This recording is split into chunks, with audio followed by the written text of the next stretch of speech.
morning, class. I will be your teacher again for today's lesson. So last meeting, napag-aralan natin yung Roman art, Chinese painting, and Japanese painting. Ngayon naman, pag-aaralan natin yung about sa Renaissance art or the three periods of Renaissance and the Baroque art.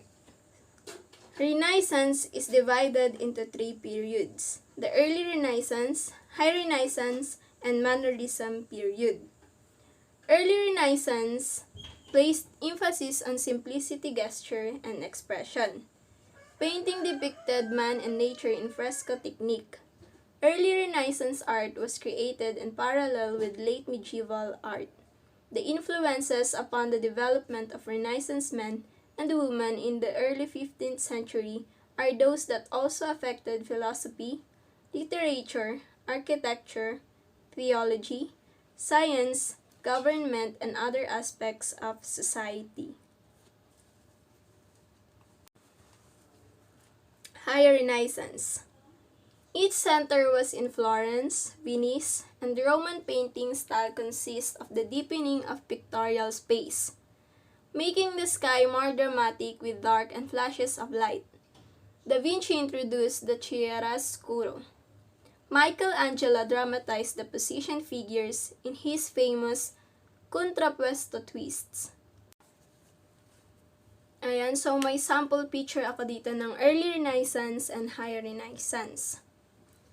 When looking through the artworks of the early Renaissance and the high Renaissance, you can see there are characteristics that are certainly the same, and yet there are others that differ.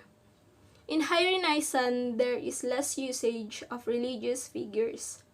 Early Renaissance art, they were more interested in idealism along with naturalism. High Renaissance also has moved away from the triangular compositions and started creating pyramidical compositions instead, as you can see in the painting by Leonardo, the Virgin of the Rocks. There are some similarities between early and high Renaissance art, as you see in the painting by Sandro, Primavera.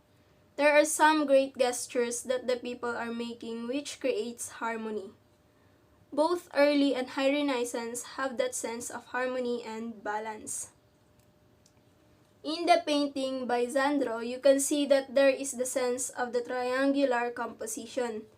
You see that Venus is in the center, while there are other people on the left and right of her, thus creating that triangle.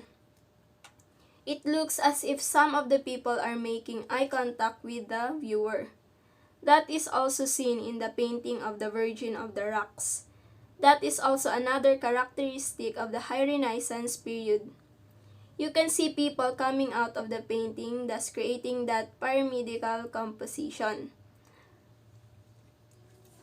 There are four figures: the child, the Virgin in the center, and then in the foreground there is the Christ child and the angle.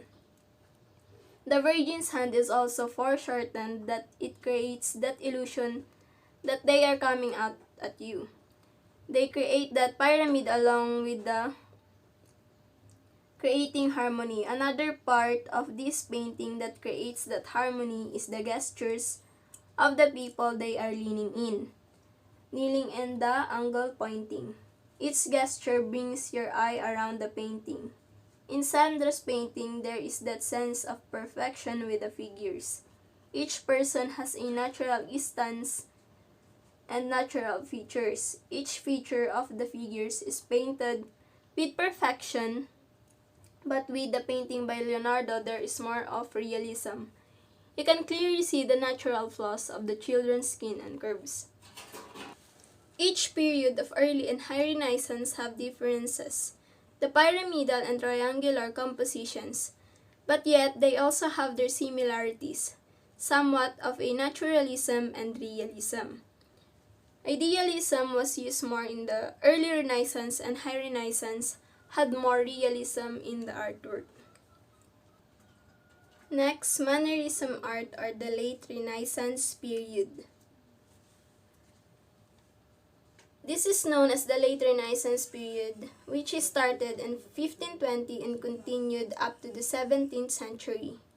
In this art, there are a variety of approaches influenced by famous artists such as Leonardo da Vinci, Raphael Zanzillo, and Michelangelo. Mannerism exaggerates such qualities of art design, often resulting in compositions that are asymmetrical or unnaturally elegant. Elvis' style, notable for its intellectual sophistication as well as its artificial, as opposed to naturalistic qualities.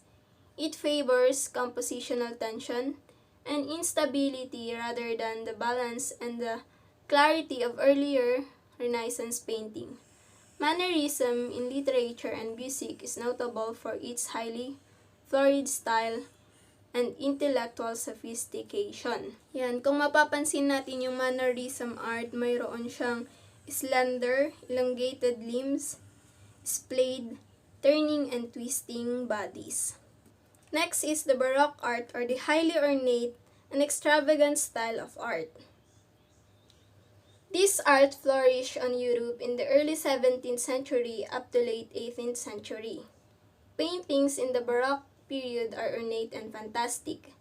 They appeal to the emotion, are sensual and highly decorative.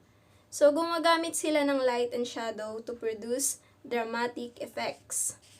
The paintings show figures in diagonal, twists, and zigzags. Famous painters in this period include Peter Paul Rubens, Rembrandt, El Greco, Diego Velázquez, and Bartolomé Esteban Murillo. Baroque sculpture started in the 17th century. It depicted the beauty of art and stressed on the expression of emotion. The works of Gian Lorenzo Bernini and the La Piedad of Gregorio Fernandez, a famous Spanish sculptor, were representatives of Baroque sculpture.